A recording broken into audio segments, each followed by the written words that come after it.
We recently ordered coffee at one of Vienna's most popular coffee spots, and we were asked by the terminal how much we want to tip. Like in many other countries, tipping is getting out of control, also here in Vienna. But why is it exactly the case? Tipping has always been a big part of eating out in Vienna. Some people think it's normal to tip around 5 to 10% of the bill, no matter what. If the staff is friendly or unfriendly, if you like the service, if you didn't like the service, if you had a great experience or not. Others say they only tip if the service is exceptional. So who is right? So should waiters expect a tip automatically or only if they provide exceptional experiences to the customers? Let's explore the challenges of Vienna's tipping culture. First things first, why do we even tip here in Vienna? In Austria, tipping, or as we call it, Trinkgeld, serves one main purpose: showing appreciation for good service. It's a way to acknowledge the exceptional service you have received from your waiter, waitress, bartender, hairdresser, whoever. A tip on top of the bill shows you appreciate their hard work and value their contribution to your experience. So let me give you an example. If you're going out for a nice dinner and you're having a great night out and the waiter himself or herself plays a big role in your happiness and how you perceive the whole experience, then of course at the end of the experience, when you pay the bill, you leave a few extra euros for the waiter. So that's because the waiter played an important role in your happiness during consuming that service. Some would say it's his job, it's her job to do that. Yes, of course, but just think about it, how much a waiter, a service person, can influence your experience. So you have a great person serving you, you will have a great time there. If you have a bad person serving you, it's definitely going to impact your experience there. So by giving out the tip, you're valuing his contribution to your experience. However, we recently noticed a shift away from this concept and seeing the tips as a way to subsidize wages in restaurant businesses. It isn't as bad as it is in many other countries, like in the US, because here in Austria we do have a collective agreement between labor unions and the Chamber of Commerce. So there is a certain minimum, of course, employers have to pay to the waiters. I do know that in the US certain states don't have really a minimum, and the waiters are really dependent on the tips they receive. That's why when you also go to the US, you'll completely have a different experience when dining out compared to Austria. So in Austria, the waiters do get a minimum salary, and the tip is basically on top. So most waiters actually earn very close to this minimum salary. In theory, tips are supposed to fill in the gap and give them a decent living wage, which basically means we are handing over the responsibility of a good wage from the employer to the customer. This system can work pretty well during good economic times and when the customers are more generous. However, if the economy takes a downturn, as it has recently, that's directly impacting the customer's behavior and the customer's spending habits. So customers are spending less, and of course they're also spending less on tips. Customers will start looking for alternatives. That's the reason why takeaway food and fast food chains are booming during economic bad times, and of course customers try to keep the expenses as low as possible, and the first thing they save on are tips. And that's exactly when the waiters in traditional restaurants and bars start to struggle a lot. The second problem is Austria is one of the countries with the highest income tax. The more you earn, the higher is your tax payment.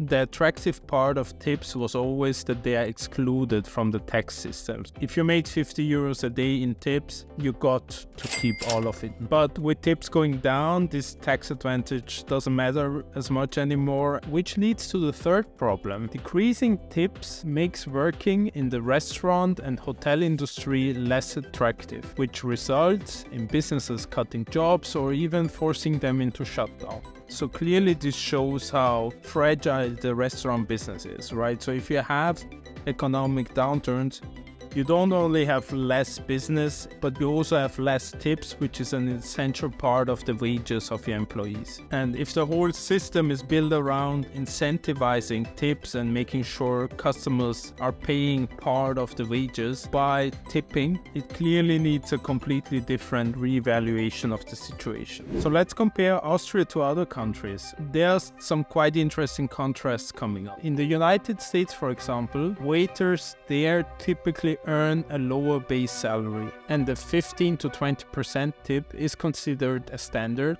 sometimes even expected by the people. I've heard even 15% is not really acceptable anymore, and they do ask what did I wrong during the service to deserve 15%. So in the US you have to go from 20 to 25 in most cases. Got this, okay? How about I get the tip and you got it? I got it. We get the tip and you got it. I got it. But I have to say you also receive something in return. So the service quality you receive in the US is like on a different level if you compare it to Austria. Being rude in the restaurant business is almost considered part of the tradition. Having a rude waiter is part of the whole experience. And having to pay that rude waiter 10% as a tip, it's a tough compromise you have to do with yourself every time you receive the bill.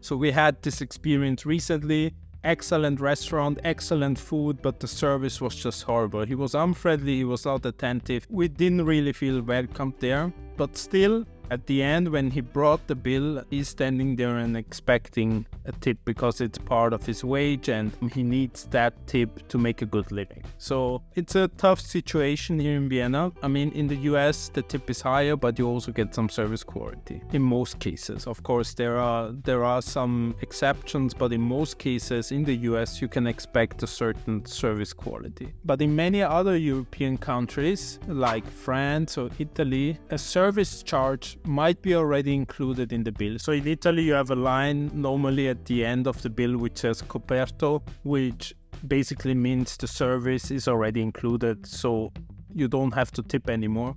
Except you had an extraordinary experience, you really loved the waiter or the waitress, how they treated you in the restaurant, then of course feel free and leave a tip. But in most cases that's already included in the dinner experience. Also in France, I think it's called service compris, and it's the same tradition there. In Scandinavian countries like Sweden and Finland, tipping is not expected at all. Waiters there only get paid their wage. The tips are actually already included in the price of the meal already. By paying a higher price for your food, the restaurant makes sure they can also pay the wages of the restaurant staff. But we do also have completely different experience. So if you go to Japan or Iran, they don't want any tip from you. So you had a great experience in the restaurant, leave a handshake if you want,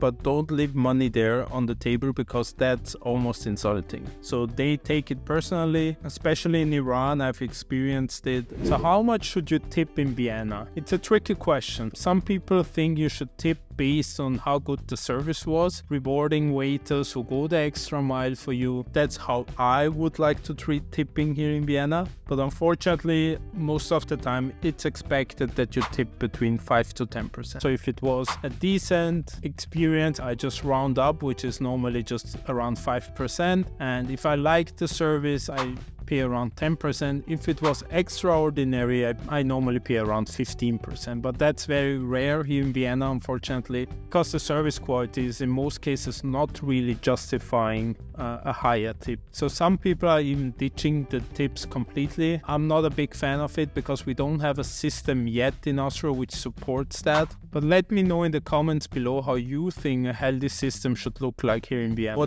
What confuses me personally the most is the tipping culture of takeaway services. Let's come back to the example I gave you at the beginning of the video where we were asked at the takeaway coffee spot to tip the barista before we even received the coffee.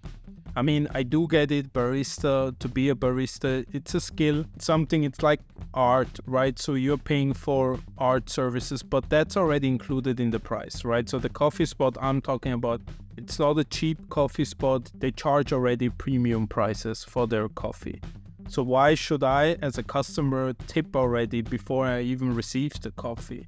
Why should I tip at all? Because it's takeaway coffee. I'm not really receiving a service. It's just coffee which is made within 2 minutes and I'm paying the full price for it. So tipping is getting a little bit out of control. During the pandemic, people were not dining out and the only way to get tips in was by implementing features. So all the big tech companies have implemented the tipping feature into the checkout process. What disappeared is the pandemic, but what remained are those tipping features. As a matter of fact, why should I even tip before I've even received my service? It destroys the whole purpose of tipping, in my opinion. So if I ordered food delivery services, I always wait for the food to arrive and then I tip a few extra euros. But what I don't do is to tip for takeaway coffee, except of course it's a non-profit organization. Let me know in the comments below how you guys think about it and if you have experienced anything similar. Thank you guys for watching and see you guys in the next video. Bye!